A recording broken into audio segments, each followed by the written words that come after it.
It's been a while. It's been so long. Thank you, Rachel. Hello, Rachel.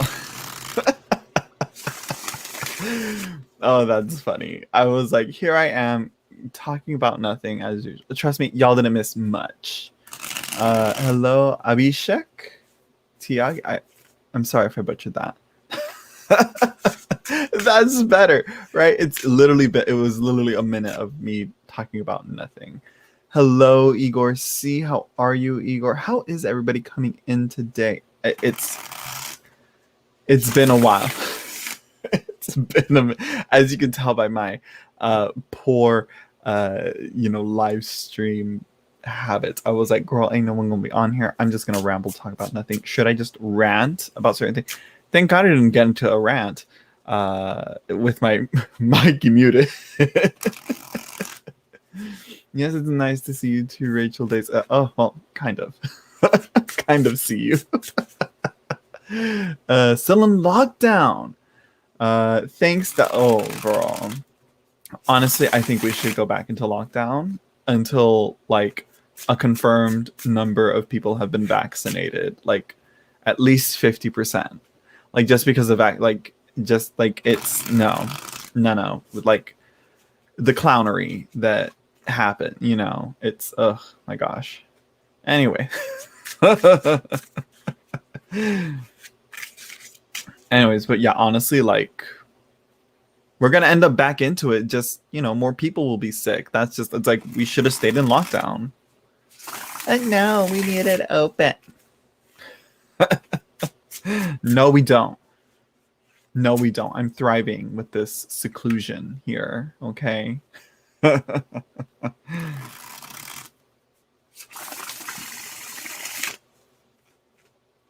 So yeah. So okay. So here's something that I was thinking about right now. I was like, I kind of went off way too much of a little tangent because I was like making my little notes, getting ready to film the intro to my video series.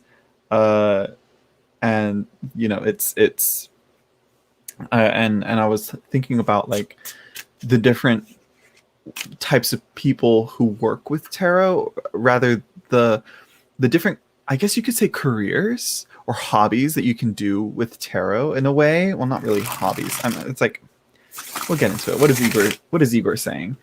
Vaccination has been a failure here thanks to our incompetent conservative government who can't organize themselves out of a wet paper bag. And here's the thing, like a lot of the conspiracy theory people like give the government, any politician, way too much fucking credit. Like it's no. It like literally like they can't, like when you hear how like in history, when you hear how like politics has been ran and like how things go down and decisions that have been done and the thinking process that people have, like I'm like, I don't see how people are thinking like there's some mastermind like thing going on with with these conspiracy theories. I'm like, do you know what's really going on? Do you see what they're really doing? Like, I have both Pfizer shots. Me too. Or did I get Moderna? Let me check. I have my little, I just like knocked my whole freaking thing just trying to excitedly get my, was it Moderna or Pfizer that I got? Pfizer. If you didn't get a Pfizer shot, unsubscribe. I'm just kidding. Please subscribe. Still not transmitting 5G. I wish I could get 5G on here. 2 shots, no 5G. Yeah. Someone said about the Johnson & Johnson vaccine, they're like, you know what? Y'all are laughing at it, but you know what? We're in the long run, we're gonna be winning with the civil lawsuits or whatever that they do. And I'm like, true. Pfizer Queens unite.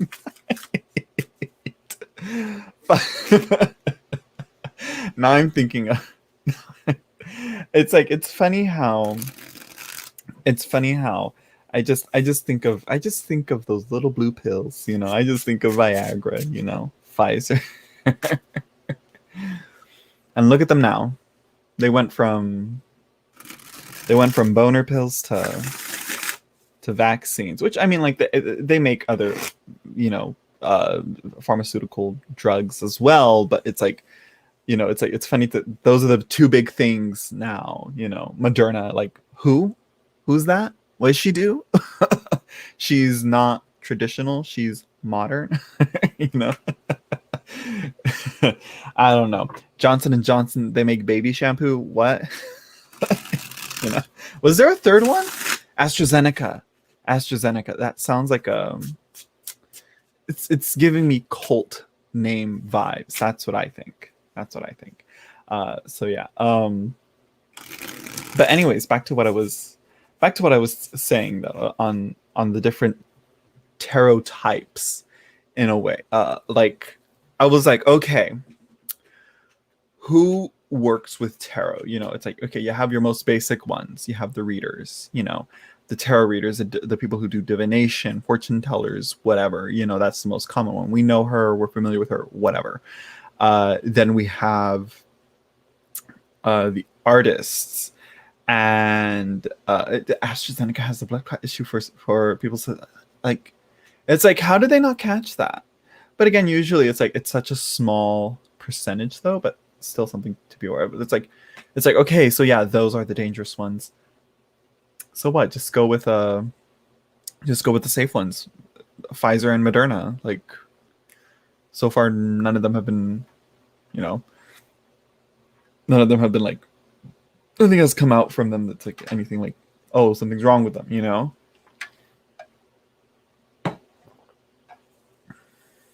Yep, a very small percent. Like I just saw on the news that Johnson and Johnson coming through again with another issue.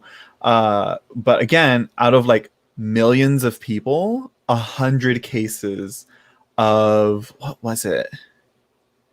It was something, I can't remember what, but like 100 people out of millions of people. Like, let me tell y'all are not that special to be in that 100 group of average people. So yeah, apparently the pill has a slightly higher chance of giving clots. What pill? There's a pill? Hello, Shane. Shane, you've been quiet too. Everyone's been like kind of quiet. Like, you know, it's been a little bit like, I've kind of taken a step back from going live all the time and all that. But I'm wondering what if I should like talk about other things. Like I just like, or whatever, the pill for women. For women? For what? What pill? What is this pill? I'm out of the loop on that. On the pill thing. So yeah.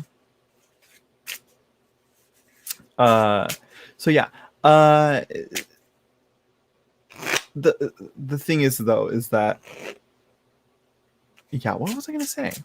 Oh, Rachel Days coming through with a donation. Thank you, Rachel. Rachel is keeping contraceptive pill. Really? From what? Igor, you gotta tell me. Yeah, this is something else. Yeah. Rachel, let me tell y'all right now.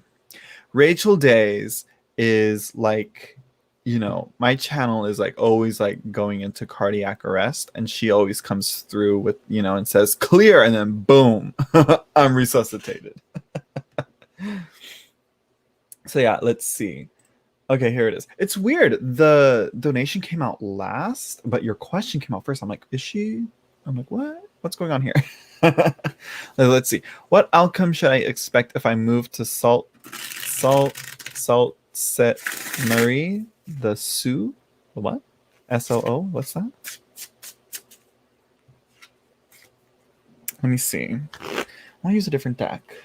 I don't know which one. Which one have I been like, let's use her. Let's try her. But I can't think of any. Let me look at the bag there.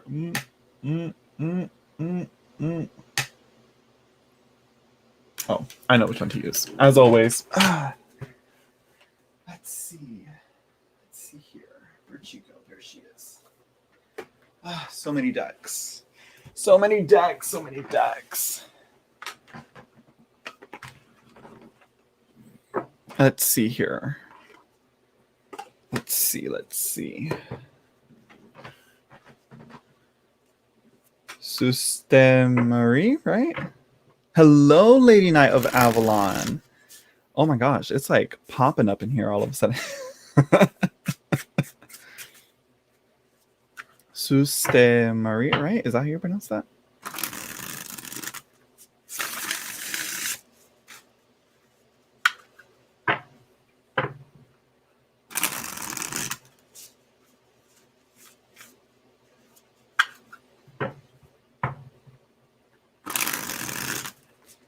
Sault Sainte Marie. Okay, okay. I'm like, I'm like, honestly, it's like, what outcome should I expect if I move to this place? Whatever. It's like, where is that? I'm assuming it's still in Canada.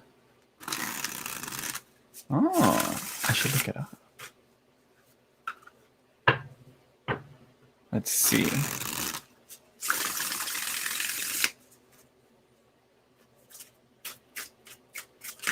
Oh, whoa, whoa, whoa.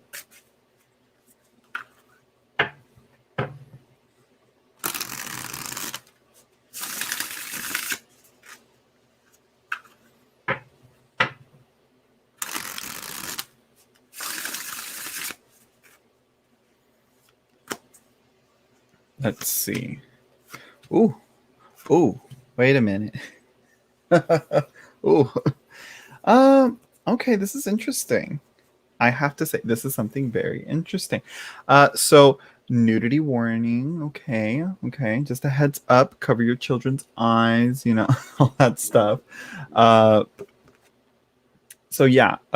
So yeah. Here we have the devil. Okay. It seems like it's gonna be a good time, but you will get tangled up, caught up, knotted up. I will say today, I don't know if maybe I wasn't drinking enough water or something. I don't know why I'm like bringing this up. Maybe I don't know why. I don't know why. But like I was like getting a lot of cramps today, like on my back and on my arms. I'm like, what is this? And I was like, am I dehydrated? But I'm like, no, I'm drinking plenty of water. I don't know.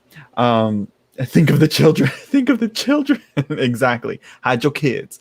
And the Ten of Swords. What is? I don't know about all this. And we have the Hierophant. I think this is definitely like kind of saying like you have what you want versus what you know is the more responsible thing to do in this situation. But it seems that like it's going to be a difficult decision, I think, for some reason. I don't know why. But yeah, Devil and Ten of Swords, it seems like it's like it might be fun, but I think it's just going to be overbearing over time. It's going to, just not going to be good. It's like just stay with what you know you're comfortable with, I think is what it's saying. The bottom of the deck, we have the Four of Coins. I think that's what it might be. I think it might be going to make it a struggle to manage finances and to save money. I think that's what's going to be a problem to expect if you do move over there. For some reason, I don't know why. Holding on to resources, I think, it would be a better general term, a phrase to say for that. So yeah. Let me see what. Oh, I got a message. Is this a message? What is this? Oh, okay. Something else. I was like, who's messaging me? Who's talking to me? Don't they know I'm live? Let's see here. Makes sense.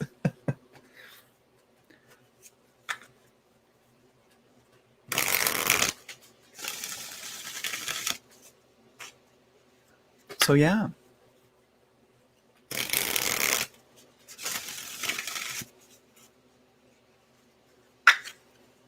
Oh, also, I'm really excited for because I'm going to pull from this deck here, the Devas of Creation.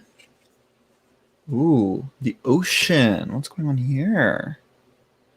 The sea, the ocean, depths. Girl, the ocean. Let's see, what are we doing here? But Silicon Ways just released her multidimensional Devas, and she's also doing her like Book of the Dead oracle as well. Where are you? Here we go. Yes, yes. Okay. Okay, okay, here we go. Primordial, primeval, dark, deep, secret environment. Rewrite on its surface and sometimes brave its depth in metal bubbles, always mindful of its fearsome power. Thus we have learnt of its diversity and wonder at its riches. I think it's not going to be a good environment for you, honey. uh, Find a job and a new place. Yeah. Uh, let's see. It suggests that the currents are moving, the ice is melting. It reminds us about the unconscious, its deep emotions and fears. Let's see. Something is stirring in the depths, the kraken, or the primordial goddess Tethys? Tethys? Tethys. I always want to say it's like Thetis, but no, that's not right. It's Tethys. Tethys? Tethys? I don't know. I gotta look up that goddess. But yeah, I think it seems like this might be a signification that there's something more going on. Like, is there something that you want to move away from? Is it like, why are you looking for a shift in an environment? That kind of thing might be the focus that might be needed to pay attention to. Does that make sense? Anyways, so yeah. Oh my God. Shame. So yeah, there you go. Thank you, Rachel Days, for the donation. Much appreciated. Much appreciated. And as always, if you also want to support me on my channel, you can follow me. You can support me on my Patreon as well, where I do monthly, weekly. Sometimes I haven't been doing my daily readings. Sometimes daily readings. And I do random little posts on there as well. I'm like, you know what? This will be a good little thing to put on my Patreon. And I'm like revisiting it and redoing it because I was like, I broke down like later chapters of this book, but I didn't do like the first few. So this book I'm gonna do a series on my Patreon. I think I'm just gonna have it there to not only just like have a good little reference for me, but you know, for anyone else that's interested in the book or it's like you know, wants to. Essentially what's in this book is very, very like useful, but it's so difficult to read. It's like, let's just digest her and like break it down. So yeah, let's see. Quick Google: Greek mythology, Titan, daughter of Uranus and Gaia, a sister and wife of the Titan Oceanus, and the mother of the river gods and the Oceanids. Huh. Look at that. Well, there you go. I'll have to look more into that then. I'll have to look at that then. Hopefully she is working on a new tarot called Tarot of the Old Gods. I hope she and all of those make an appearance. Oh, sent a donation for a reading. All right.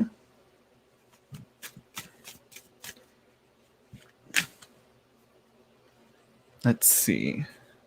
Let me see here. I'm always like paranoid that y'all can see under the reflection of my glasses that you'll see my phone information. Let me lower the brightness.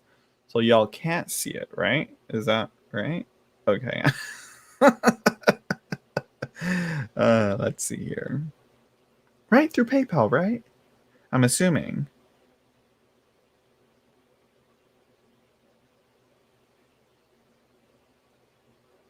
Right? From who? Let's see, view all activity.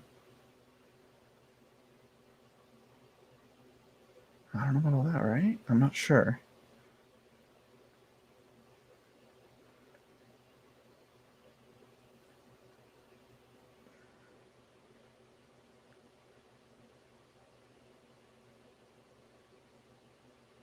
It's not really showing up, but yeah, let's see.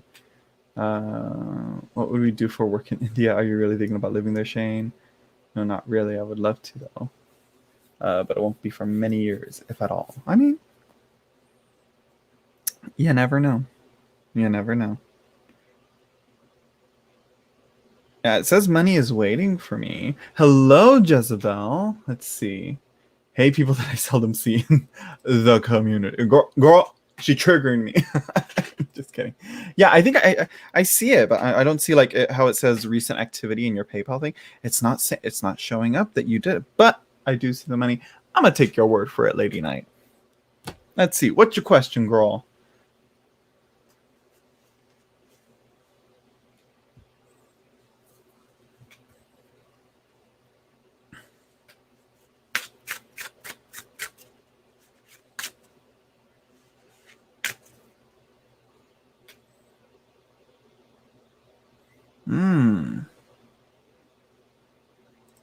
Let's see. I had to change everything for my America trip. Yeah, girl.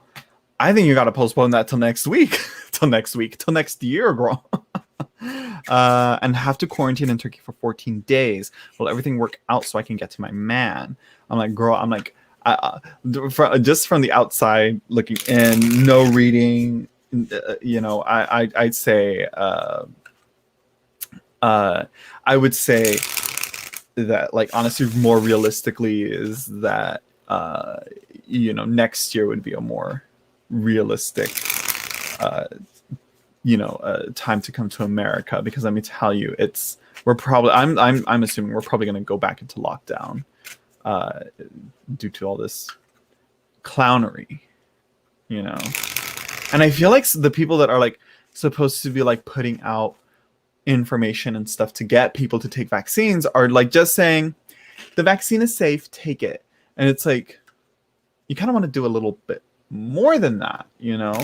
I feel, you know, it's like for the, you know, anyways,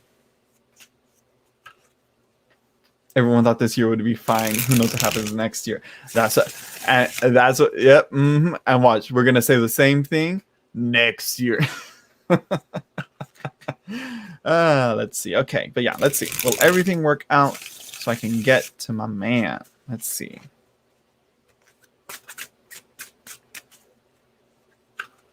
Careful, the word trigger is a trigger in the community. I'm like, y'all. This video, some of y'all really like. I'll get into it.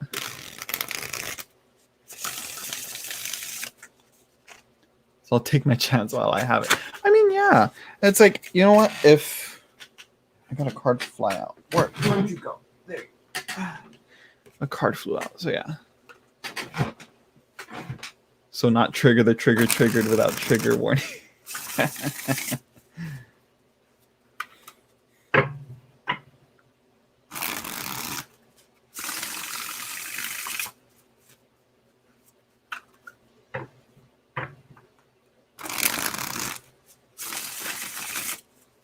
So let's see. Will everything work out? Oh. Interesting. So you have the Two of Coins. It's kind of like weighing your options. Is it going to work out? This isn't really stable. It seems that there's this. Yeah, that's kind of the key that I get here. Things are very shaky, but I'm thinking it's saying to take the opportunity. You have the Ace of Coins. All right. So you have the wheat here being offered to you, so you can, make that bread. And here we have the Nine of Coins as well. So I think take that chance, and try and get here, and try and get in here, girl. Get yourself in here. That's what I say. And I think that's what the cards are saying. There's this, things may look a little bit shaky, but if you don't take it now, it seems that you're probably going to be waiting much longer for another opportunity. I think take your chance now. Do the quarantine, 14 days. Yeah. I took out a loan so I can make the trip, because it will be months before I get the other tickets refunded. Okay. So yeah, bottom of the deck, you have the Page of Swords. Okay. And the Page of Swords, it's kind of like saying like, what's the Page of Swords trying to say here?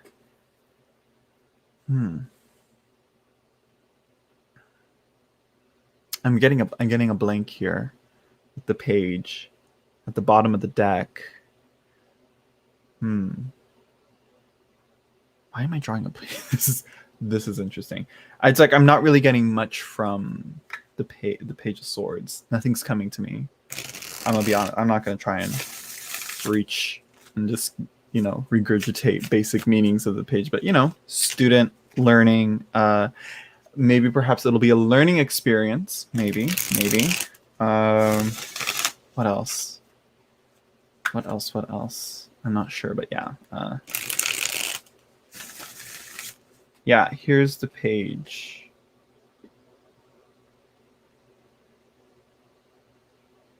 So you can get the full. So he's like a, he attends to the knight and takes care of his armor and all that. So yeah, Jezebel, this is the Fyodor Pavlov Tarot. Everybody's favorite deck at the moment. I'm just kidding. I think people are just, I'll talk about this too. That's something I can talk about. The drama with that. Cleaning the sword after the fight. I think not only cleaning the sword after the fight, it's like, this might just be like making sure the sword is clean and polished. Because, if you just leave your sword in your scabbard, for so long and you don't take care of it, it could rust, it could get worn out, it won't be sharp, it won't be able to be used, So yeah, that's probably one of the reasons. But so yeah, because I don't really see blood on it, I don't see anything on it that indicates that. So I think it's in preparation for a fight. I think so. Make sure. I always like to say, cross your T's and dot your I's, That's what I like to consider it. I feel like that phrase comes up a lot. So yeah. Humanity, girl. I can take that into two ways. It's like, it's probably like other people are going to get in the way of this, but I think you'll be able to manage through it, working with the right people, talking to the right people, but also realizing that humanity as a whole really isn't working well together. Remember when I can't remember what it was. I think I was watching RuPaul's Drag Race. I was watching season 8, I think, or season 9. I can't remember which. And they mentioned Zika virus, and they were like, ooh, and I was like, wow, remember when people were actually afraid of the virus, and and that shit was like managed, and like people were like super afraid of it, and then compare it to now where it is a serious disease and people aren't taking it serious. You know what I mean? Anyways, but yeah, like humanity is what's really gonna, as a whole, pushing and swaying and influencing things to get in the way of all this, essentially. So yeah. I love that. Broke as a stick in mud. Been there. Still there, actually. What the hell am I saying? So yeah, did you get the new there you go, Lady Knight. I hope that I wish you luck. That's all I can say. And I think for the most part, like you said, you have things in order. I think try at least make it happen. I was like, it's summer. For every now and then, like, it came up to me. I was like, it's summertime, it's so hot. And then I remember, like, wait a minute, wasn't Lady Knight supposed to come to America to see her boo thing? I wonder if she's here. So yeah, waiting on the mass market version, because it's like I think it was worth it. I'm very happy that I backed it on Kickstarter, because I'm very happy to support the artist and get this version of the deck, and it's worth every penny, in my opinion. So yeah, originally scheduled to leave this girl.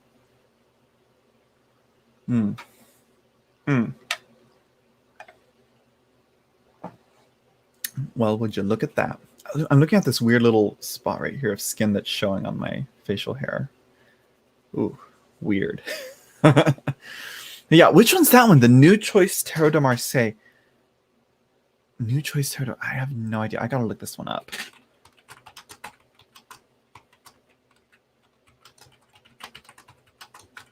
Let me see this. I'm probably not gonna want it. Indiegogo. Oh, this thing. Yeah. Oh, this thing. Uh, I've seen it. It's very pretty. I will say that, but it's gonna be a no for me. Uh, as I like to say, that's hot. But again, it's like it's all right.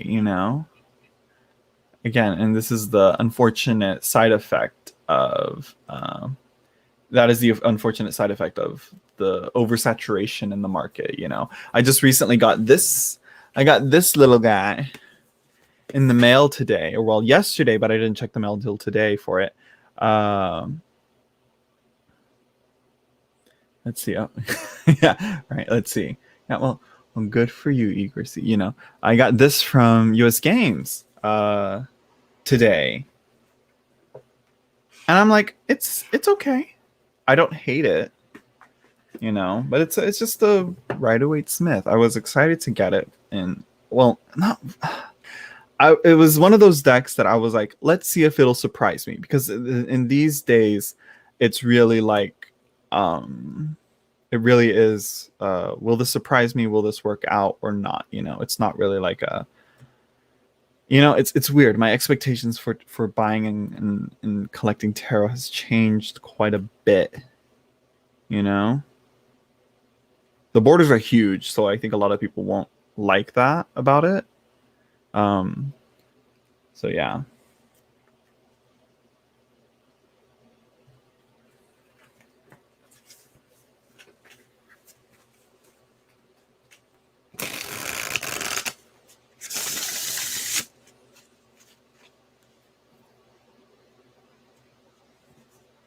You see, I think the Liberty deck looks interesting, but there's a few cards in there. There's a few images that I'm like, that's too awkward. That's a little too much. But I do like a lot of the imagery on there. It's just, I just don't like the donkey riding the woman. It's just that's a choice. But Mel Meline, creator of where is it? Here they are. Mel Meline of these two is working on one. Yeah, on the 10 of Cups. Yes. Is working on a deck with, I think, a lot of imagery that's similar to the Liberty deck with the Decans and all that. This are the creator of this deck. She is making. Why are all the core cards showing up? Here we go. She is making a deck, a new deck, and the minors are more focused on the Decans. And she's like up to like, and she's going with it as the Wheel of the Year progresses. So right now she just finished. She's currently drawing the what's it called? The third Decan of Cancer. She's just currently drawing that right now. So she did the 2 to the 3 of Wands, and then the 4 to the 5 of coins. No, 2 to 4 of Wands, 5 to 7 of coins, 8 to 10 of swords, and then the 2 to 3 of cups. The 3 of cups being the one that she's on right now. And the next one she's going to be doing is it Leo? Right? Yeah, it's Leo. She'll be doing the 2, 3, 4, 2 to 4 of cups, I should say. And then she's going to be doing the 5 to 7 of wands. Yeah, it's all confusing, but that's how the Wheel of the Year goes. 36 Secrets by T. Susan Chang goes more in depth into that. I also want to get 36 Faces by Austin Coppock, but that book is out of print, and he said he was going to reprint, but I don't know when that's going to happen. So we'll see. Also, in other news, speaking of astrology books, I just saw this as well. Let me get the book. Also, let me show this too. So because I have the book, 36 Secrets, I'm like, I might as well show it. T. Susan Chang's 36 Secrets. So she goes through each of the most of the minor arcana, I should say, and you can see how she, how in Three of Cups, we have the majors associated to it. So yeah, really, really great, really great. But anyways, Demetra George, this book just like came out onto the scene, and everybody was like, "Oh my gosh!" And I'm like, okay, a little advanced for me. I'm still getting like the basic groundwork of it. Uh, uh, and and I'm like, okay, one of these days I'll go through it. But I was like, volume 1 came out, and volume 2 it's up for pre-orders now. So yeah. So I'm like, okay. So this one is talking about the planets. I think maybe the signs as well, but mostly the planets.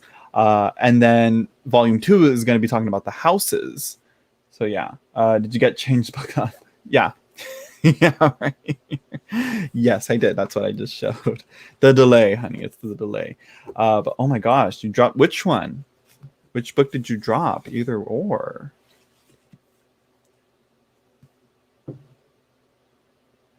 I'm like looking at my dog. I'm like, what's she doing? Weird.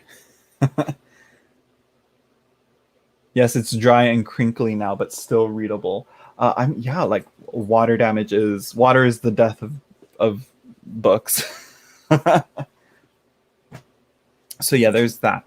36. Oh no. Well, I mean, it is like you can get out off of. Oh no, actually no. I'm like, well, it's on Lulu. You can do this.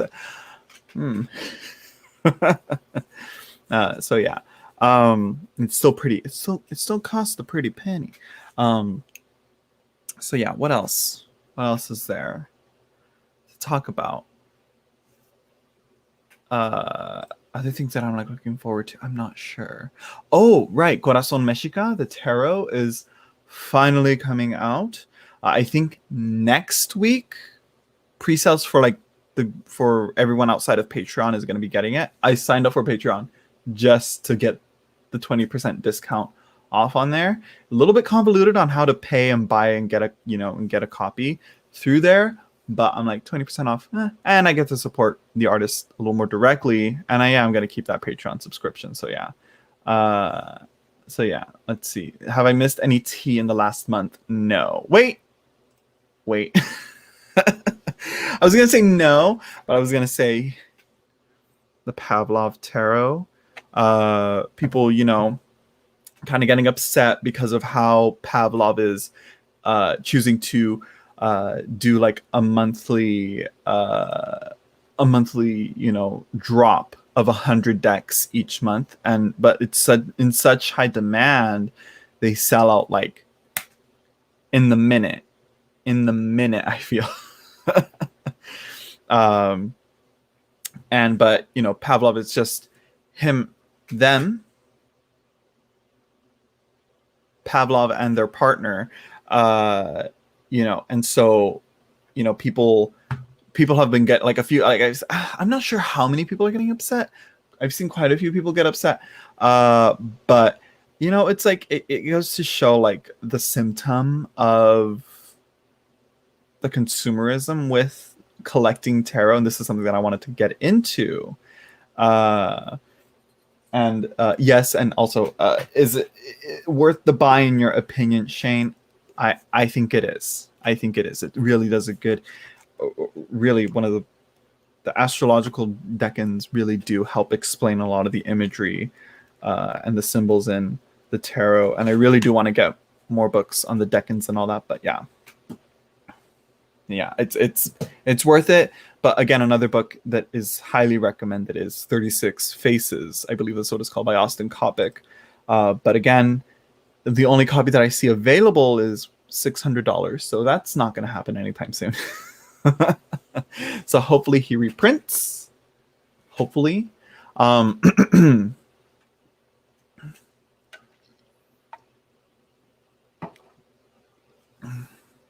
yeah, the order she described. Yeah, yes. Well, actually, Shane, I'm going to say you don't really have to get the book. Well, I'm not sure if there's much difference, much of a difference between the book and her blog, because I think essentially what she has is she transcribed her blog and printed it out. What do I mean transcribed? She published her blog into a book form essentially. So yeah. But anyways, so one of the things that I wanted to talk about, I was like, I was writing out the basic outline, script, order, how to present this introduction for my video series, and I got to the point where I was noting uh, the different types of people who work with tarot, the different titles that can be applied to it in a way. So as I mentioned, I might kind of touch on this before, but then I got distracted. Was readers, the tarot readers, the actual people, like I just did a few right now. They shuffle the cards, they spread them out, they read them, they interpret them. Then we have fortune tellers, people who practice divination with the tarot and all that, cartomancers, if you will. Then we have people who use tarot in their counseling, psychology, therapy practice. So that's more in the mental health realm. But the two are very different and very separate there, with readers and therapists, counselors, psychologists, psychiatrists. There's a difference. Who was it? I think it was oh man, she just changed the name on her channel just recently. Jules. She mentioned it in her video on Jung and book recommendations she does for Jung. She talks about like how there's a difference between psychology and psychiatry and therapy. She kind of gives the basic definitions and differences between them, and I'm like, finally, she explains it. So yeah, but again, tarot, though, for the most part, used in that realm as well. The next one that I noted was like, okay, artists, illustrators, painters, whatever, are, drawing their own tarot decks and making their own tarot decks. Some of them use the tarot to inspire their paintings. So not necessarily they're making decks, but you can see that the style or the references or the imagery does inspire their work. And in artists, you can also throw in creatives in general. So, artists in general. So you have poetry and songwriting, and also, what was it? What was the other one? Writing, basic writing, using the tarot for story and plot, world building and character development and all that. So there's that, it's used as a tool for inspiration. And what else? I can't remember what was the other one. I'm sure there was like a few more. But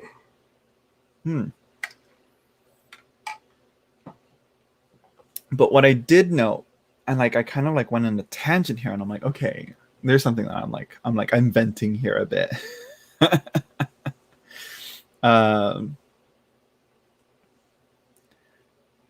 Let's see. Wait, what's going on? The Fyodor deck, Shane. You know that juicy decks, I guess. I think that's the name. Wait, for what? For what? What about it? So yeah, so what I got into was how to figure that one out.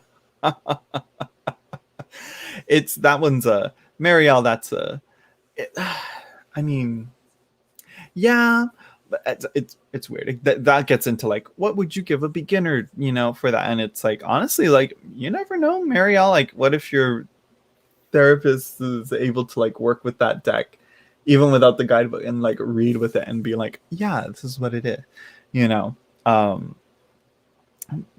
you never know. I might actually recommend Materia Prima. I find it surprisingly intuitive the times that I've read with it, but again, I do want to sit down and actually learn the elements and how they interact and how their chemical properties and their atomic properties as well. Anyways, enough of that. So I got into a whole thing about the weirdness surrounding tarot collecting and buying tarot and all that. And I'm like, because this is something that I've experienced myself being a collector. You know, let me move my mic if you guys, so you guys can see that massive stack of decks back there. I don't know if you can really see that. Look at that. That's a mess. And there's another shelf, 2 shelves up here full of decks. So yeah, yes, this is Usi, UUSI, yeah, it is Usi. So yeah, so it is a little bit on the, you know, so what I was getting into this weird issue of like, with collecting, you're not really working with the tarot when you collect it. Like collecting. Nothing wrong with collecting. It's fun. It's great to see all the different iterations of the art and the different qualities and different depictions of each of the cards. But really, you don't really get much from it. Collecting itself. I think a lot of people put a lot of they over exaggerate the and justify it spiritually in some way. I feel this might just be me projecting, so just bear that in mind. But I think a lot of you people are just like using, I really need a ring light. This lighting is horrible. They like kind of spiritually justify collecting tarot for some reason. Like they think that you know, like I don't know what it is. Like I hear it when people say, and I've said this too, and I've come to realize like this is not the efficient way to do this, is, oh, this is a topic or a theme or a subject I'm interested in learning. I'm gonna get this deck based on this and learn about it. Okay, so like alchemical tarot, you know, I was like, I want to see what all this alchemy stuff is about. I want to see it. The deck really didn't help in that manner. The book did. Dennis William Hawkes' book, the Splendor Solis. No, Dennis William Hawkes, and I think maybe even the Philosopher's Stone by Israel Regardie kind of helped guide me a bit on that as well. And those books had nothing to do, if anything, with the tarot itself. And so I really learned more on what alchemy is and how people work with alchemy and practice alchemy, whatever, rather than with the tarot deck. You know what I mean? You see, and that's another subject. It's like the overwhelm, the what about it? I'm looking at this and I'm like, I don't really use all these, you know? And yeah, and it's like, and here's the thing, I'm more realistic with this, the going, oh, shiny, like that. Yeah, this looks interesting. You know, we see it here with here. Hello, you know, that I got that kind of like that. But I'm ready to expect to let go of it, you know, and to realize that, you know, I have to actually work with it and use it and read with it to get much value out of it. And that's the basics of this. And a lot was FOMO. Yes. Very few decks are worth the FOMO. Honestly, not worth the FOMO. This is a little subjective. For me, definitely worth. I was like, oh, thank God I backed this. Because if I was that person waiting in line for the monthly 100 deck drop that he's doing, I think this month he might be doing another one soon on the 20 something, maybe. I could be wrong. And you know, but then I see people getting multiples of this. Not necessarily the plastic exactly, but you know, the Rider-Waite-Smith, you know, and getting like, did you see this? This is the winter themed one. Or look at this one, the Trip and Wait. Ooh, oh, look at this is a reproduction of this old copy from what? It's the same shit. Is there any new symbol that surprisingly popped up on one of the cards? Is there a different change in design? The blushing fool. So, how are you going to read that? How is that going to? What about, it's and again, for just collectors' purposes, that's fine. You want to get when you want to have it, you want to collect it. Like Moon Baby, he's a collector and he knows what he's doing. Okay. He ain't out here acting like something. You know what I mean? Again, I'm getting this. I don't know. I don't know how to explain it because like I said, there's nothing inherently wrong with collecting. It's just that I think we've kind of convoluted it into something that it's not. Let's see. So where was I? Oh yeah. So yeah, I make myself much more picky about it. Yeah. I think those who struggle with their collecting, clashing with their spirituality are the ones who scream to defend it. Those who are comfortable with their collecting are cool as cucumbers. Yeah, and it's like you have to learn to, let them go. Yeah. I have stacks of books that overwhelm me, but I love to read. I need to organize them better, I think. Same here. I'm starting to get like with books, and now I'm like, okay, read at least a few books before you buy more. At least read through them once, at least. And that's where I'm like, okay, yeah, and I'm towards the end of a few. I've picked up The Wheel of Time. I don't know if you can see it again right there. That's it right there, sitting by my nightstand. And there I kind of see it. I'm kind of getting back into that. But let's see. But yeah, reading is, and I'm hesitant to be like, okay, books. Is this just going to be another one of? Is it just going to be buying books? Is it going to be the same as this? I kind of disagree because with tarot, it seems that it's always there and you can always get infinite, like nothingness out of it. Though paradoxically, that's also like you get much out of it as well. But with books, you get something new and you're going to find an end to it and you're done with it and you read through it, but you're going to get something more with it, It's different. Reading a book is different than studying a tarot deck, because in the end, when you study a tarot deck, guess what you have to use? You have to read. You have to do some research here. There are only so many Rider-Waite-Smith that I can have. Yeah, for sure.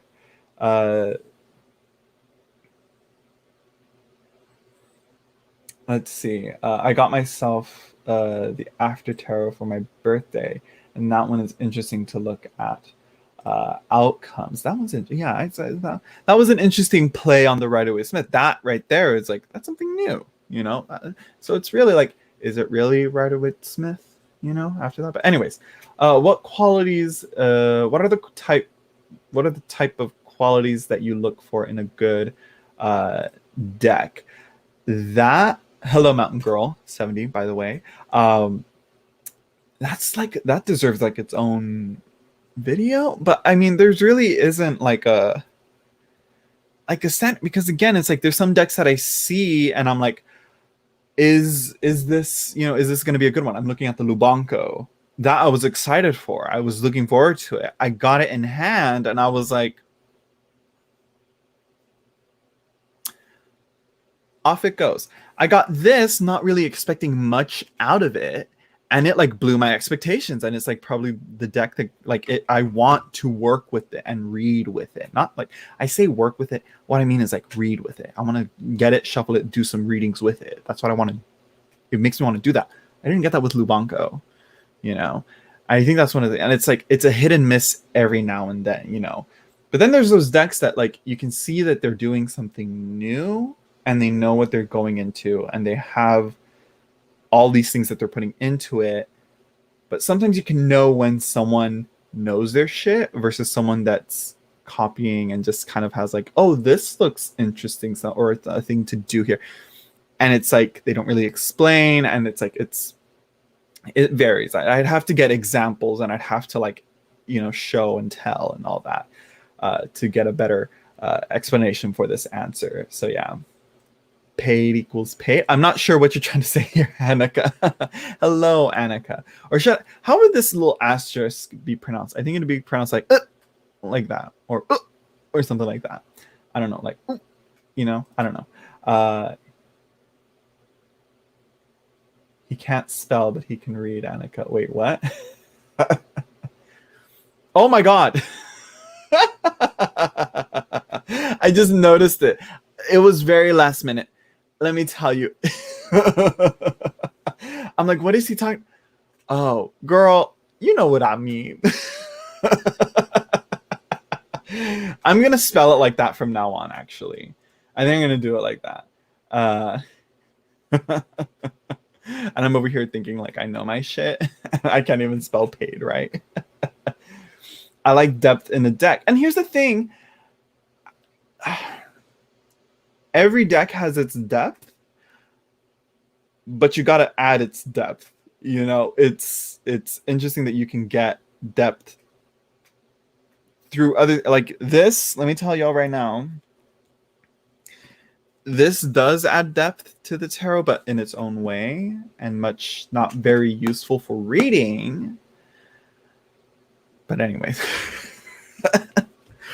But yeah, it's oh right, that was another type of way that people work with the tarot that's very different from what I mentioned. Divination and mental health and artistic inspiration is magic and ritual work and ceremony magic, stuff like that.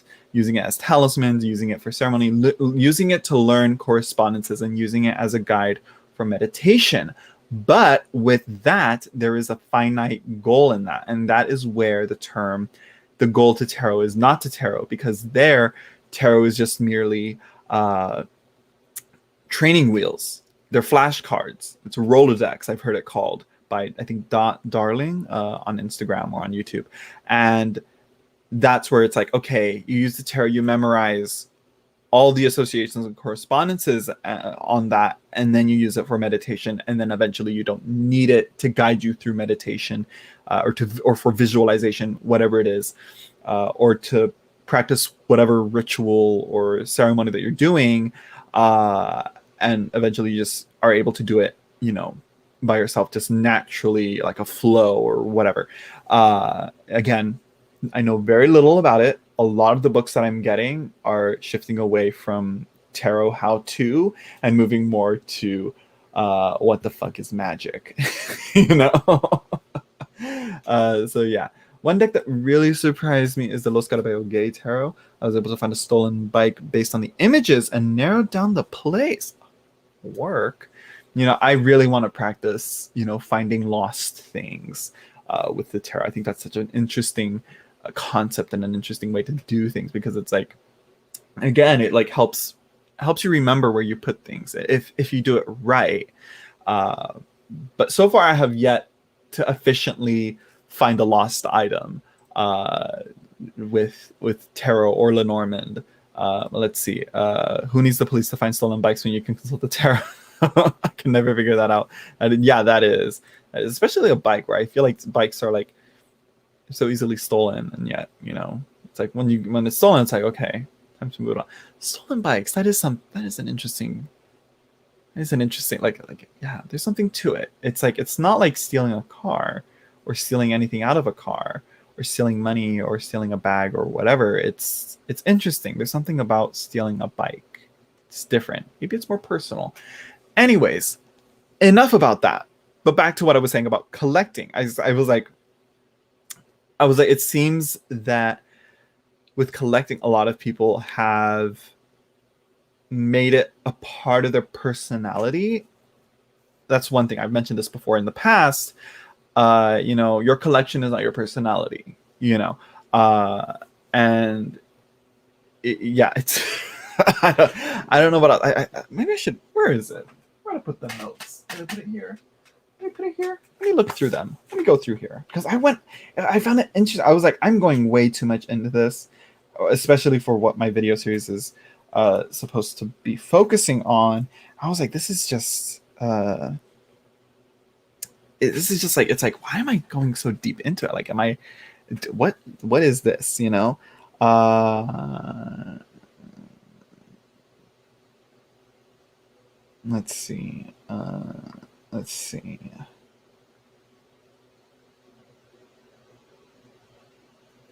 Yeah, it's like it's you have all these imagery and this all these symbols, but again, how familiar are you with you are with the imagery and the symbols and designs in the cards? Like I've heard people on these like big platforms that have even said like the B and the J on the High Priestess. What does that mean? I don't know. I didn't really look it up. Yeah. Anyways, this I'm like, what? So why are you reading things that you don't fully understand the imagery of? Why are you commenting and why are you deciphering these symbols when you don't really know what they mean? You know what I mean? Why are you out here doing that then?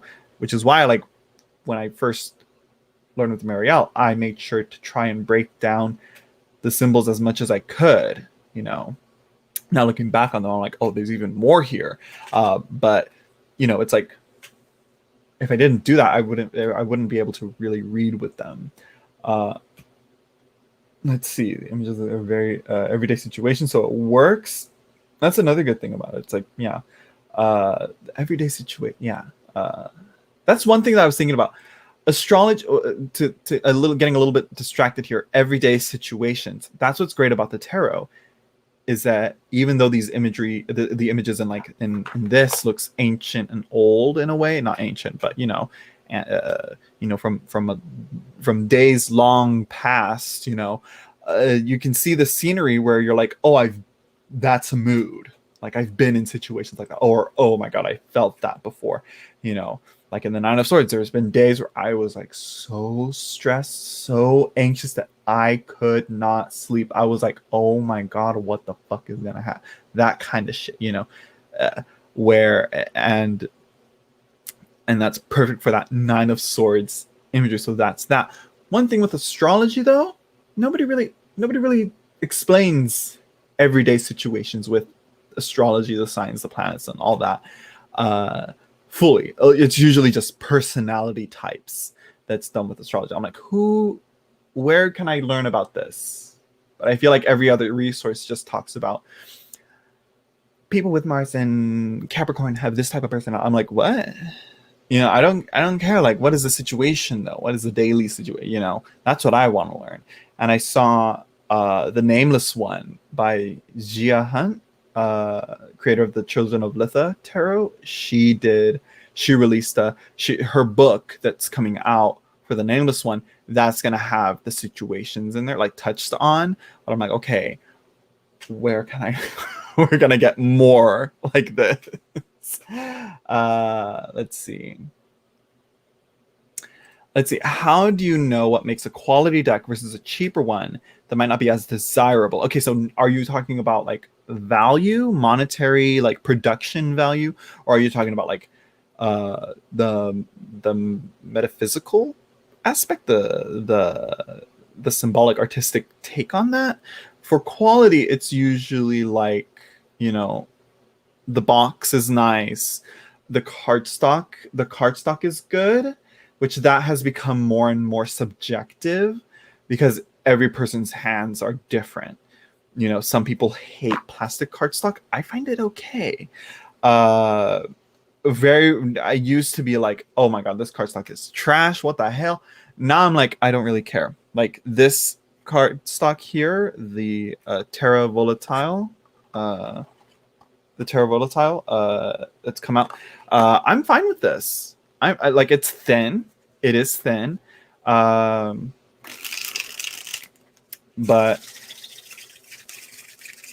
I'm like, I'm not mad at it, I don't care, because the imagery is so interesting, and like it's like I'm not I'm not gonna make a big stink out of it, I think is what's going on here.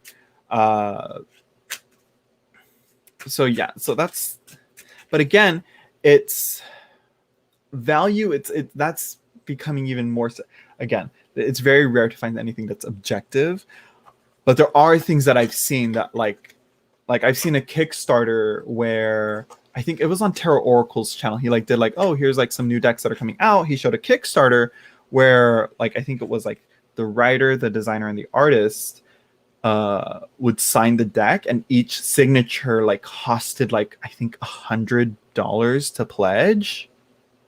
I was like, wait a minute. If I'm wrong about that, or if I'm misremembering that, so I'm like, wait a minute.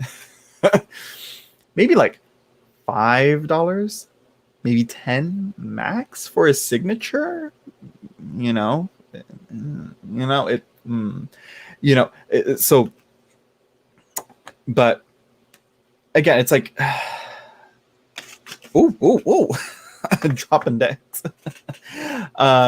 So yeah, it's unfortunately, like, until you get the deck, you may not know whether it was worth the value or not, because yeah. But I will say though, if you know what printing company is making the deck, that's a good way to know if you're getting a good quality product. So like here, the Expert Playing Card Company, who printed this, they do all of the Pavlov Tarot. They printed all of Usi's tarot and decks. Very good quality, very much worth the money. But here we have another deck. Here's a good example here. Now I'm getting off on tangents here. This is the deck collector reviewer me showing. So this one here, this is worth the value because it's an independent deck. It's a system that's not really like copied a lot, perfectly to a T, and like pretty well done and well executed. It is an independent artist, but it's this is not a really good box in my opinion. It is different looking. It looks pretty, but for protecting my deck, it's not really a good investment. The cardstock also, it shuffles nice, but the lamination, the protection of the imagery isn't that good. Also, it's like a finger oil magnet. Look at that. That's from me shuffling. That doesn't look nice, but it does look like it's worn and used, but it just don't look clean. Kind of want it to hold up a bit, So yeah, but also, and it's like, also it has like these like little like sparkly details on the back, which you can't really see unless you're like in person in the right angle of light. But again, it's worth the money to me because it's something new, unique, and different. And again, it's an independent artist as well. And there's like a handmade sense to it, even though it's not really handmade, but it gets into that, But anyways, it depends from person to person, and over time you're gonna find that, oh, this was for sure worth the money, or this was a complete waste of money. This was not worth it. And sometimes you can pretty much tell, like, that is way too much for that deck. That's no. So yeah.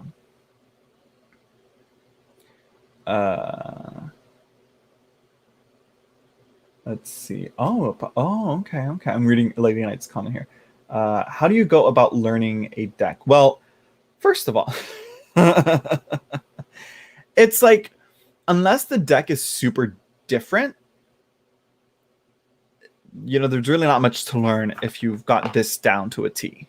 Because usually most of the days that you learn, it's that, this gets into like memorization versus learning how to look into a deck and see what you're looking for. Because let me tell y'all right now, Botanica, the plant deck by Kevin J. Stanton, printed by Beehive Books, that I had to read the guidebook. I had to break it down and look into it and like read up on it and read through the guidebook, take my notes on it and whatever, and memorize it. Like, and there are changes in that deck that are very different from this, even though it does look a little bit similar to it. And the majority of the cards are similar to this. Same with, where is she? Do I have her here?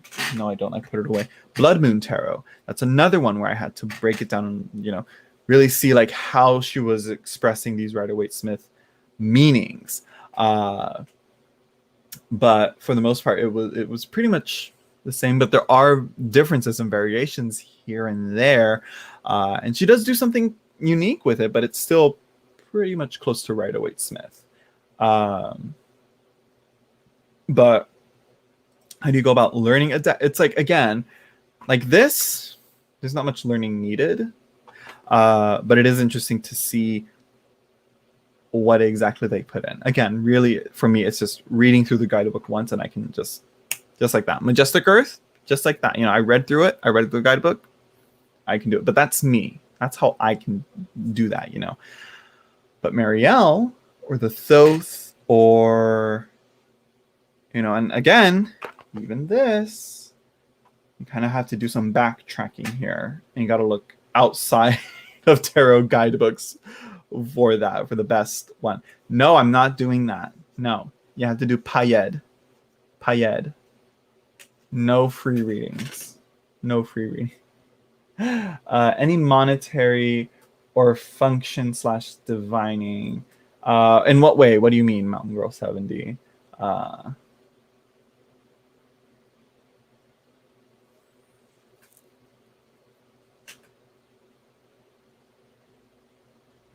It was a lot. I was like, I don't think any for that. I can't remember what the deck was. I was like, no one's gonna back that. Like, again, yeah. Don't buy knockoff decks from what? Yeah, honestly, go directly to the publishers. Go directly to the sellers. Don't go to Wish. Don't go to Amazon. Don't go to eBay. Only eBay for specific types of decks, either because they're out of print or it's only from specific sellers that are well reputable in the tarot world, that that you ask around other people that you like. Did you buy a deck from here? Did they give you a good deck, or do they give you knockoffs? And that's how with eBay. With Amazon, these days you can't even tell if you're buying it from third party or you're getting it from the Amazon warehouse. You're not sure. Just go to the publisher. Llewellyn, US Games, Los Scarabeo. Well, Llewellyn or US Games if you're in the US, Los Scarabeo if you're in Europe. Who else? Blue Angel, I think, if you're in Australia. And Rockpool Publishing as well, I think, is in Australia. Who else? Schiffer Publishing, Red Feather.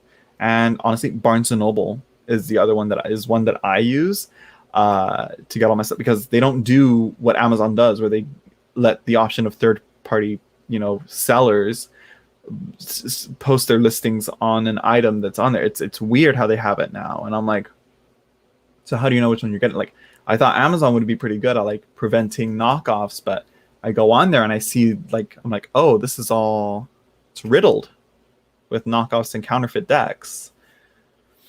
So yeah, I'll have to watch later. Gotta go for work. Yeah. Hello, why, by the way. Oh, it's all right, Mountain Girl 70. It happens. It happens all the time. So yeah, where was I gonna go? Right. Right. Okay. So yeah, when it comes to collecting, I found that people just eventually get more and more obsessed with like just the quality of the deck when it comes to collecting, rather than actually working with the deck, and getting upset over like customer service stuff, which is like what happened with this deck. The Blood Moon Tarot, the Majestic Earth Tarot even had some issues with that. And it's like, okay, are you here for just the deck itself? Or are you actually here for, a tool that you're going to work with? Because let me tell you, you have plenty of other tools to work with. You can, distract yourself and entertain yourself in the meantime, even though it gets delayed. It's like, no need to get into some drama about it,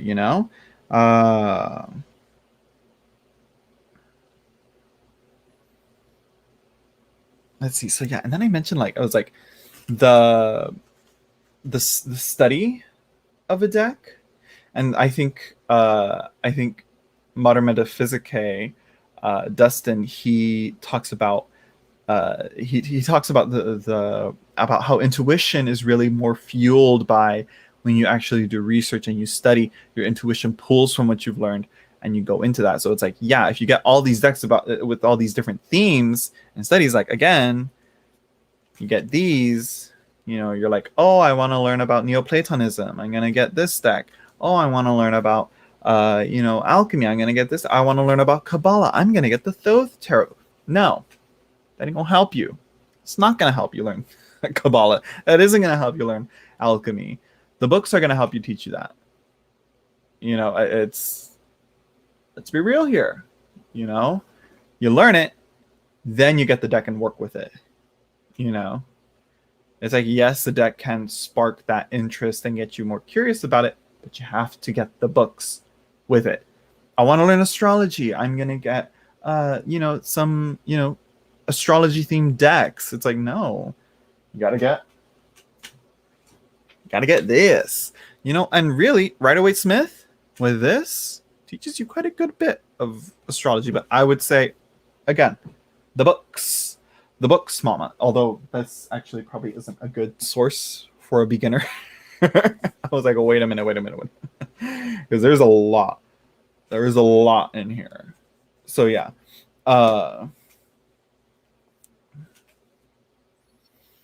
When I use Amazon, I mainly get from Amazon seller, not rando seller. You see, and it's like, again, I went on there one time. I was like, wait a minute, am I even getting from an actual genuine seller? Because again, even if you see like, oh, you get the Amazon Prime shipping, you're probably not getting you might not be getting a good deck, because I've seen where the knockoff decks even get the Amazon Prime shipping, the next day shipping. I was like, what is this? Let's see. Do you recommend Tarot Decipher 2? Yes, I do. I do recommend. Let me see here. Yes, I do recommend Tarot Deciphered and Tarot Correspondences by T. Susan Chang. This is like, yes, it is there. I wish I had a little bit more, but that I think you can get from other books, So yeah, but there was something lacking in it that I was like, wait a minute, I wish they touched on it. But I guess I'll have to, again, like I said, I'll get it from other things. But yeah, this is a good book for, it's big, but again, it's not a lot to read. It's really not too much words. It's not, okay, like compare this. And this book is like, I think, what is it? Yeah, over 600 pages, right? 642, 648, 650 pages with the index and the bibliography and all that. Okay. This is 670, so close to it. Just to give you a little idea of the difference between the two. And this is just on the major arcana. So Tarot Deciphered, it is a big book, but it's not a lot. It's not a lot. It's not. You can read through that. Let me tell you, if I'm trudging through, but I can still read it.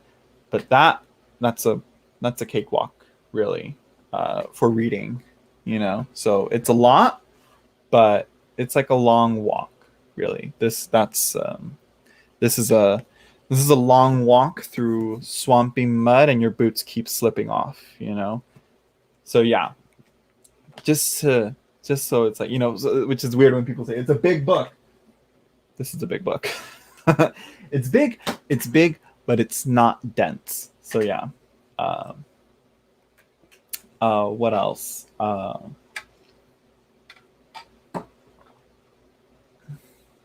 not sure what else. So yeah. So people, another good example is people always talk about like the hero's journey and like the, all that stuff, and the fool's journey and all that. Well, it's like, how are you going to talk about it without,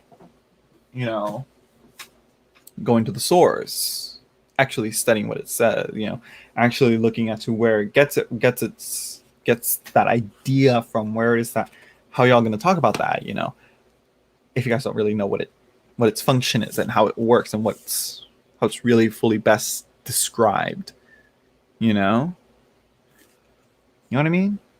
When it comes to collecting and, actually doing study and research and all that,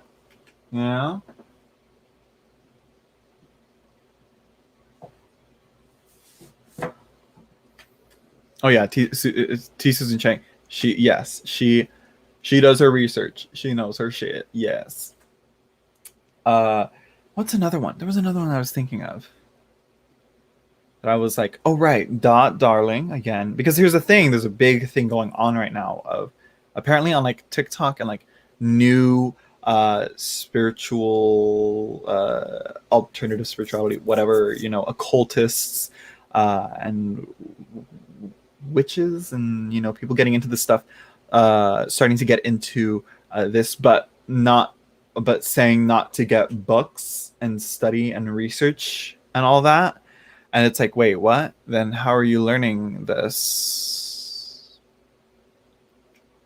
Like what? you know? Uh,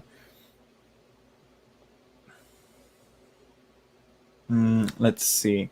Yeah, let's see. I'm terrible at finding it difficult to get into books. At times, I'm working out what I should retain in my head.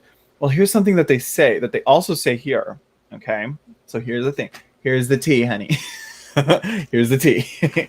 You're not supposed to hold everything in your head, you know, and your memory. It's a funny thing. You can remember a lot of things, but again, you have to work with it. You have to use it. Use it or lose it. That's one of the rules. But another thing is, you don't have to memorize every single fact, tidbit, uh, thing that these books teach you. You're just supposed to take it and like highlight it or whatever, take a note on it or what, read through it, be like, okay, that's interesting. And eventually you're going to come across something or work through something in a reading, say, and you're going to be like, wait a minute. Like this, there was a book here that said something about this. Hold on, let me look at this. I think it was this book. I'm going to find it. I'm going to get it. It's right here. Oh, look at that right there. So the books are able to contain that knowledge for you.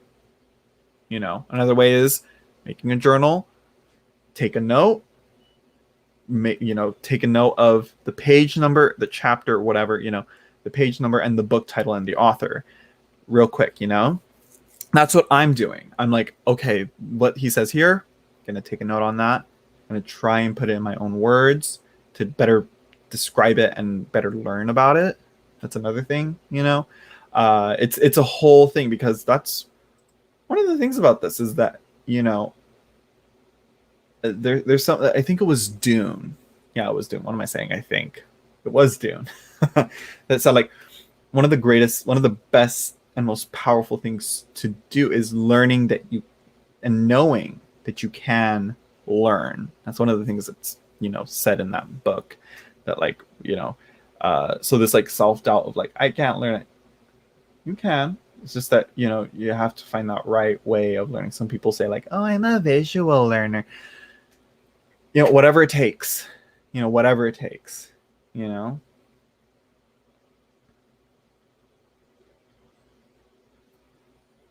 right in your journal. Yeah, no. Like, I think when people say that, they're like, it's like, no, I'm just saying like notes. Like, just like literally have a piece of paper next to you and be like, write down the whole quote or the whole sentence. Maybe even like take a picture of the paragraph for your own thing, and or something, because yeah, when I hear people say, "Now journal about this," and no, I don't want to. That's already too much work. I'm barely, like I said, it's like it's like I'm trying to read through this. Why am I going to do something? It's like, okay, not for me. Journaling for me is more like, I gotta vent about something. I gotta write about this. I'm gonna write about, I'm gonna, something like that. But for learning, no, like not like that. But again, yeah, you're essentially making your own notes.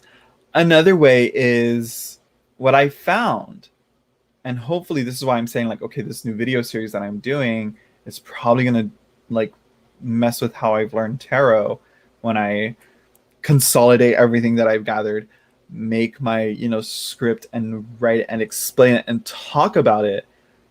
Again, taking the notes on the Marielle really wasn't how I learned. It was when I talked about it and I shared and I explained it, when I mansplained it on my video series, on my live streams. That's how I learned it. That's how I like memorized and I like worked with it and worked it out and talked about and digested it properly. That's one of the things I call it. That's one of the words that I use for it. It's like it's you digest it, you process it properly, and you get what's working with you, you know? Yes, it's clear. Yeah, very easily formatted. Yeah, yes, yes, yes. So yeah, and this is why also indexes are very, very important.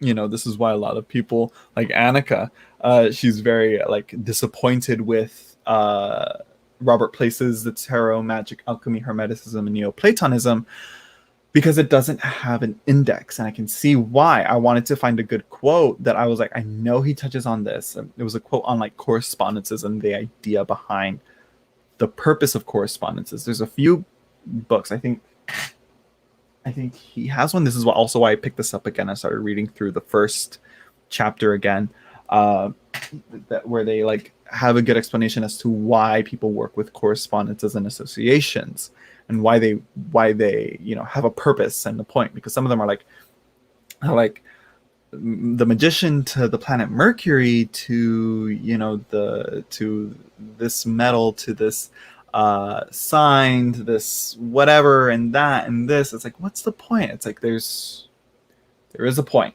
but I can't remember the exact quote, so I gotta reread it because I didn't write it down. uh so yeah, and the same thing, I had to go through Robert Place's book quite a bit before I found out where he was talking about it. I'm like, okay, here it is. And it's a basic idea of Hermeticism, the concept of as above, so below, and as below, so above. It's important that you get both parts of that, because a lot of people just like to say as above, so below, but they don't iterate the second part of as below, so above, because again, it's and vice versa, you know. Dennis William Hawke, The Emerald Tablet. That's where I got that from. So you see, it comes to you. It's like a memory. You got to just take note on how you memorize things and memorize again, actually learn things. Because again, you're only going to keep things in your brain that you're going to utilize and you're going to use. And again, I think how our education system, at least in the U.S., how that functions, it really doesn't like function for people to learn. I think this is where we get the issue of you can't teach an old dog new tricks. It's like you can, it's just that we've been indoctrinated in a way to learn a way that is cookie cutter when that's not necessarily the case. People are like, oh, I'm a visual learner, or I'm an audible learner, or I really can. I'm like, I am not really sure how I learn. I think diagrams and visual keys are very helpful, which this is where the tarot comes in, and this is where the tarot is very helpful here. It's if a tarot reading is a test or a quiz, the answers are right there in front of you. They're not questions. Well, they are, but the cards are answers. And that's the thing. I think that a lot of people approach a reading like that, like a puzzle that's supposed to be unraveled. It's like, no, it's like you literally have all the keys in front of you to unlock it, And learn by practice, that's another thing. And that's where you really have to like draw a card every day, or like take note of when things line up. Like that devil card right now that I got from this, and the 10 of swords right there, like my brain just made that connection of me getting cramps on my back and my arms, very similar to how like I was like stretching weird and like trying to like untie the knots in my in the sad excuses of muscles that I have, and that I'm like, you know what, it's very much like that. Muscle cramps are very much like a devil card thing, and just how it feels and how you feel knotted and contorted, and just like, in a weird way, you gotta like, if you get like a cramp one way, you gotta stretch your muscle the opposite direction to undo the knot or the cramp or whatever. and ends up you're like doing some weird stretches and all that, and it's like, ooh, maybe this is why people do yoga. But honestly, I'm like, am I dehydrated? I'm like, I think I just need to drink a bunch of water. So yeah. Oh, it's also time for me to give my dog her medication. I'm looking at her now. I'm like, oh, that's time. But yeah, and learn by practice. Yeah, that's basically what it is. You're using it. You're using it, and with it, you learn, and your brain retains what you're going to use in practice. You know what I mean? If that makes sense. Oh, what is this? You can learn all the meanings of the cards in every system, but when cards come together in a reading, how do you interpret the cards?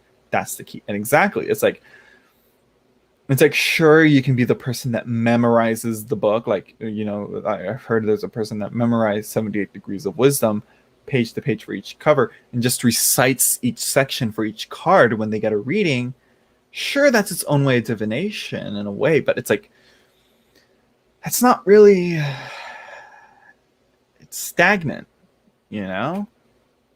it's not reading the interpretation. It's not, because again, real life isn't as cookie cutter like that, so yeah, it's not, it's learning when to apply and all that. So yeah, sure, I do know that, the Eight of Wands is the moon in Sagittarius, right? Is that what it is? I could be completely wrong on that. No, I think that's the nine. I could be completely wrong. No, Mercury in Sagittarius.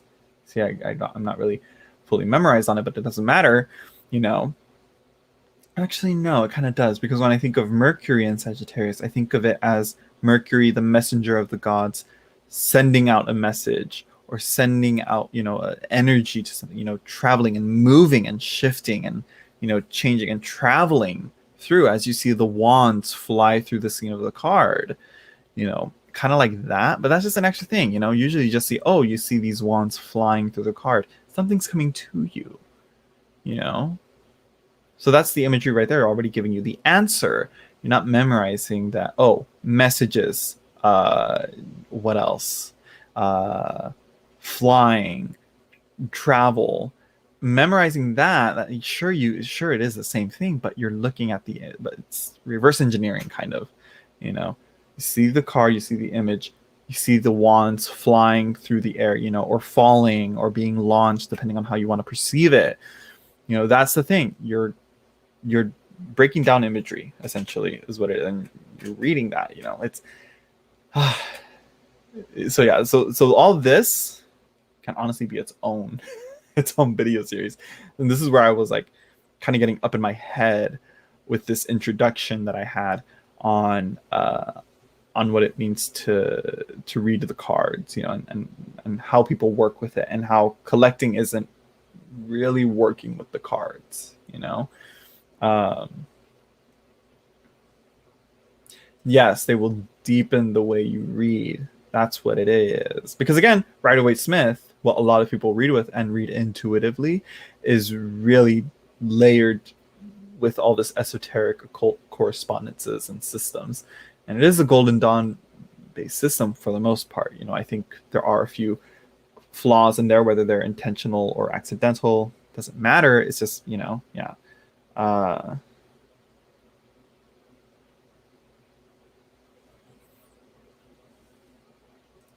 Yeah, you see, I got like that with, you saw it right now. I don't know if you saw it actually with I think it was Lady Knight's reading, right? I think it was Lady Knight of Avalon's reading with the Page of Swords. I was like, usually I'm pretty good at like, oh, this usually, but I was like, for some reason, it just wasn't like I was like, okay, what do you mean? And that's where I was like, kind of like, okay, they're cleaning the weapons. They're students there. It's an attendant to a knight. It's where you kind of have to work through it. Yeah. And of course, it is a court cards always make me stumble. Yeah, they're yeah. This is where it's like very good to get, instead of court cards, find a deck that has. This is the nice little tidbit of finding different types of decks. Is finding a court card that shows a different depiction of the courts. Like what the hell am I trying to say here? Here, this deck is what I'm talking about. the Mesquite Tarot. This one right here. You can see it's all tattered up, all that. But the quartz are here, like I think they're like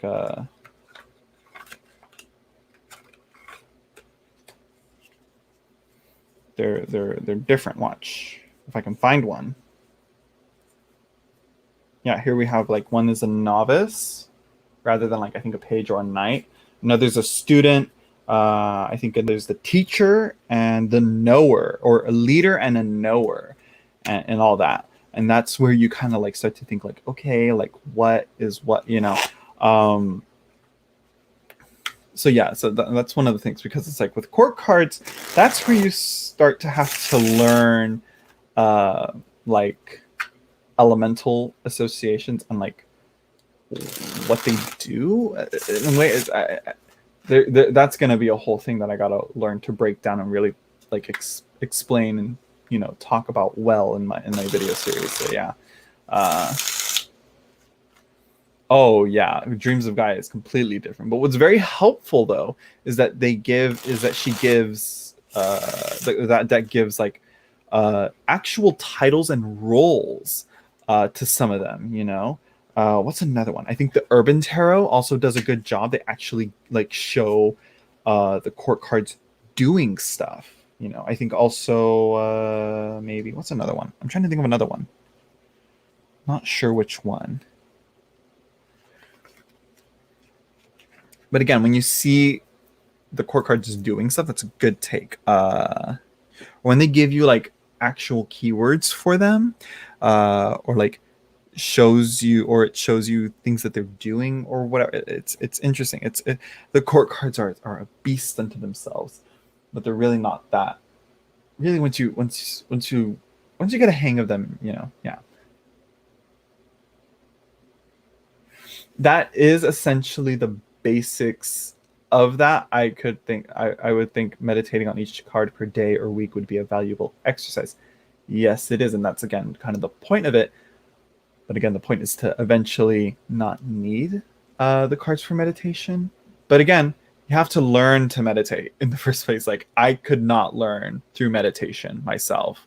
I'm just not that built that way. I have to learn and get myself into the mood of meditating, and that again is what this book talks about. It's in the first chapter, it talks about like concentration, silencing your mind, stilling your mind, you know, learning to deal with that. And I think with someone with a mind like mine, like I was apparently diagnosed with ADHD. I should double check on that, because I feel like when I was diagnosed back in that time, I think everyone and anyone was, you know, was being diagnosed with ADHD or ADD. So it's like I feel like I kind of want to get a proper actual like diagnosis and be like, okay, yeah, I do, or I have a little bit, but yeah, but I know for sure. Like if you see my live streams, I do get distracted. But so yeah, I could not learn that way, you know. So yeah. Hello, Zapper? I can't remember how you pronounce it. The Remanifest think tank of the esoteric. When I see here meditate on the card, that confuses me. I don't understand how that works. Yeah, for me, that's just a very like, you see, how I take that is, again, I study and I digest it and I muse on it and I talk about it and I give myself a little TED talk in my room, talking to myself, you know, and trying to explain to my own brain like what it means. That's me meditating. That's not really meditating. It's me digesting it. That's really what I take it as. Meditating on the card, that's just, for me, it's more not meditating, but more visualizing and like putting yourself there. I kind of did that when I was doing Mary Kay Greer's Tarot for Yourself. They're like, okay, she said, get a card, look at it. I looked at the Hanged Man, and it's a card that's associated to water, but for me, looking at it, I feel like it was like misty, airy a little bit more rather than watery. I was like, interesting. I'll have to explore this in a different way. But through that meditation, that is essentially making your own take on the cards, and that's, I think, a little bit more advanced than what a beginner would need. Where a beginner would be like, okay, why the fuck does it look like this? Why is this drawn here? Why is this? How should I interpret this card? That kind of thing, you know. Yeah, urban tarot court cards are very archetype. Yes, yes, they are. Yeah, and that's why they're very helpful. Like, you see a lawyer, you see an architect, you see a thing. That's another thing why I like the Tarot of Delphi, where you see some of the court cards, you see them doing stuff. You see Hercules wrestling death. You see, I can't remember what other guy. This guy leaping on his horse into a pit. You know, what else? You see you see Circe poisoning the sea. You know, you see what she's doing there.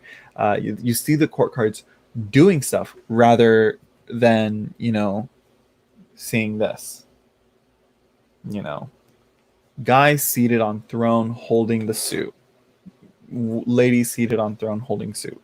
Page standing in an environment, you know, holding up the suit symbol. Whereas the knights, you actually see kind of a little bit more. They're doing stuff, you know. This is why I like the knights. You see, like, one is standing still, one is kind of trotting along, one is leaping, one is like flying through the air, running really fast on their horse. You know, that's why I like the knights. But again, yeah. Like working with one card at a time and using the card as a point of focus for meditation to see how the energy of that card works. So yeah, again, like I said, again, it's, yeah. I do meditate on cards, but more so when I'm confused on the read. You see, I feel like with meditation, that takes at least like 5 minutes. Time I do not have. And then more go, where it's like, I have to take my time. I have to sit with it.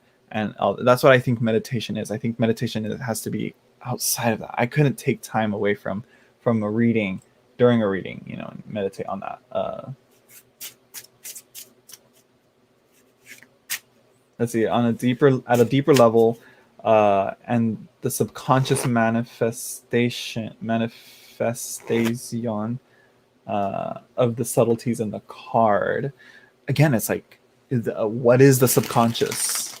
Where, like, you know, or is it the unconscious? What's the difference between subconscious and unconscious? You know, what is the conscious? Oh no, actually, yeah. What is? Yeah, you know. So yeah, that requires even further explanation and learning. And guess how I'm going to learn that? I have to learn that through Jung, Carl Jung, honey, because that's rarely where those terms get popularized. And so I think a lot of people take that in a different direction. You know, that's what I'm reading on. I'm like, okay, I thought he was going to be a little bit more difficult to read, but I'm like, okay, this is a little bit, it's still pretty confusing at times. I'm like, wait a minute, what? And not really engaging to read, but not as hard as I thought it was. Not as hard as I thought it was. When the Fool showed up, you know the meaning. You know the meanings of the cards. Many meanings, right? Which meaning works well in the reading?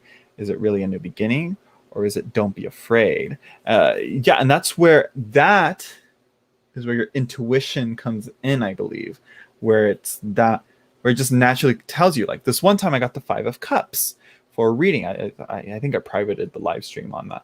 But like I looked at it and I was like, okay, usually the 5 of Cups is like a negative card. It's about difficulties, emotional difficulties, hard things coming, you know. It's not an easy card to work with. But for me at the time, but looking at the card and learning that it's actually a card that hints towards healing and the medical side, because Chiron is just referenced slightly there. I'm like, and like the other cards there, I was like, something about doctors and medical thing, you know, like being a doctor or something, you know. I can't remember what exactly I said in the reading. Nowhere near where I got. I'm like, I'm going to take a chance on this. This is not even how I read it. And it turns out that was actually like spot on. They're like, oh yeah, I'm actually going to school for, you know, for being a doctor, something like that. I could be misremembering completely, but that's where the intuition comes in. And like, you look at the other cards and you look at the context as to what the question is being asked, and being like, okay, yeah, this is most likely saying this. But usually I'll say like, it's either this or this or this. You know, I'll say both. I don't try and restrict myself to the one meaning, being like, okay, I'm gonna take my chance and say it's this. I'm gonna be like, okay, you know, usually I say like, it's giving me like this type of energy, but it could also mean these other three things. But I have to be careful. I don't want to, you know, to not confuse the other, you know, the other the querent, you know, during the reading. Um, oh yeah, okay, on your own readings, no, not for other. Yeah, and I think that's how you read for yourself. You meditate on those cards. So yeah.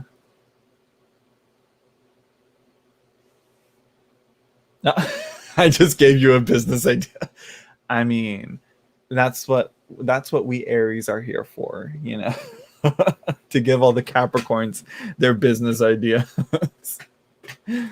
um, so yeah, so again, that's where, yeah, I don't know. I'd have to, yeah, because when I hear grab the card, meditate on it, that's like a given. That's just an advice, like a tip. That's which, because when I see people do a I straight up saw someone do a video on like how to read. It was the Marielle. I was like, okay, I'm curious to see what you're gonna do, and they do this video, and they're like, okay, I want you to get the card. I want you to meditate on it and really think about what the image evokes here. I'm like, what? I don't need a video for that. You can do that on my own.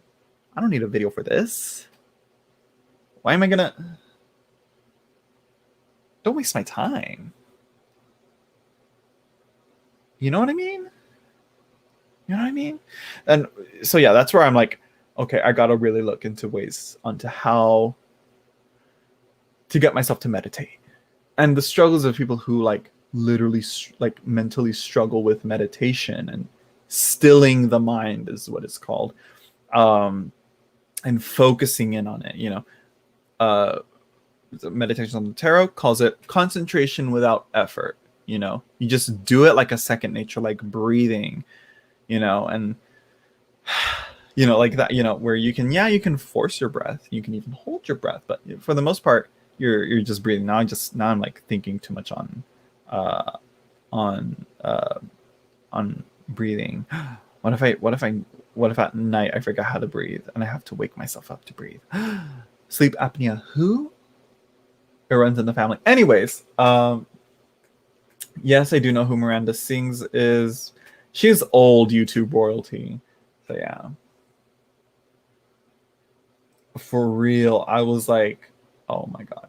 But one of the things that I was thinking about, what I was like, okay, this might be something that I can do, is I can't clear my mind, but I know I might be able to focus on that. And they do say like you're not supposed to think of memories or the past or anything like that, because you know when you dwell in the past, that's not very healthy. I'm like, true.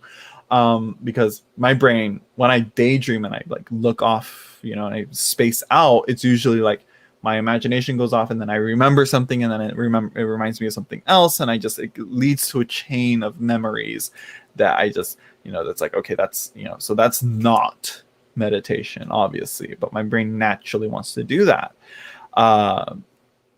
And so I think one of the things is to do is one of the exercises in the Emerald Tablet by Dennis William Hawke. I believe that's how you pronounce it. Is that the name? Anyways, he, what am I saying? He says to one of the ways to tame that and still that mind and tame the ego is, you know, is to focus on one thing, and that is to say calcination. The term calcination, you know, calcination. It like lulls the ego into it. That's what the book is saying. I'm like, okay. But again, more research is needed to be done. Hopefully more helpful advice will be found. So yeah, one of the things is to focus on one thing, which again, counterintuitive when you have ADD and ADHD and, you know, trouble focusing and paying attention to things. And I think we kind of set up the task of meditating for, you know, like an hour. It's like, no, or like 10 minutes. No, like start with a minute. You know, I think I could do it for a minute. Watch me not be able to do it for a minute, or like for 5 minutes, and then you grow on that, and you it grows that way. But again, for me, it's like I want to do it now, but it's like that's not the point. um, so yeah, uh, that's one of the, again, with that, finding that cone of silence, I think is, or that area, that center of silence. And yeah, that's meditations on the tarot talks about that, but I'm like, okay, I want a little more in-depth take on how to meditate and how to fully, to properly still the mind and focus and dive deep into that, whatever, I don't know. So yeah, who Miranda sings it. Okay, with tarot on the rise, I'm gonna create a character like Miranda sings. Mine, Zachary reads, and I'll just do bad readings. I wouldn't say, what is, okay, there you go. My weird tab thing.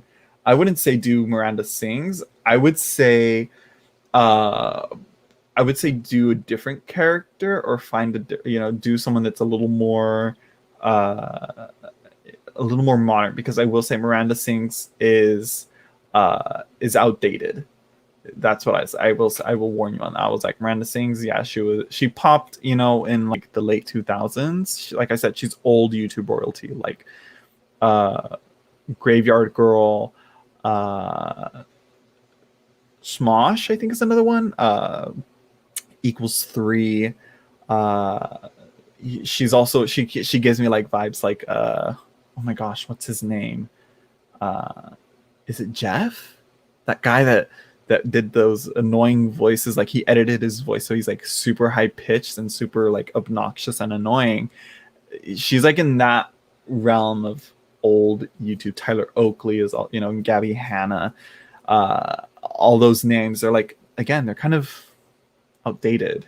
It's like the current new things to make fun of, or to look at, that's popping and popular right now, would be like, I don't know, it's really more like TikTok stuff. But I would also say probably the one that's coming up to mind currently that I'm obsessed with for some reason. It's really weird and it's stupid. Like they're not 100% funny, but when they do make a good joke, it's just fucking hilarious. Is Arcade Craniacs.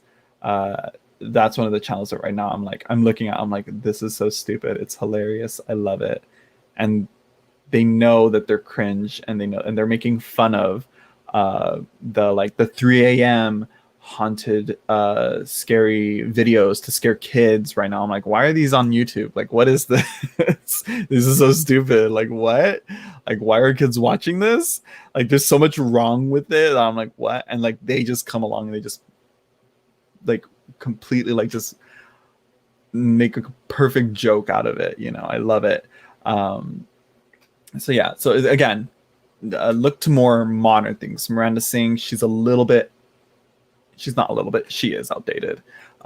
Do more, who is it, what's his name, oh my gosh, I can't remember. I can't remember his name, but yeah, anyways, thank you, Zephyr. I'm sorry, I can't remember how to say the Remanifest think tank of the esoteric. Thank you for the donation. Is that for a question? For reading? Thank you. I don't know if that's a tip or for a question. I can never tell. But yeah, I would say do that, or make your own character. Design your own character that makes fun of the new age psychic tarot readers. That in a way that's like self-aware in a way, or what you're making fun of, and like this is what you make, throw in those jokes that is gonna point out the ridiculous shit that is rampant in this world, in the tarot sphere. That's what I would say. That's what I would recommend.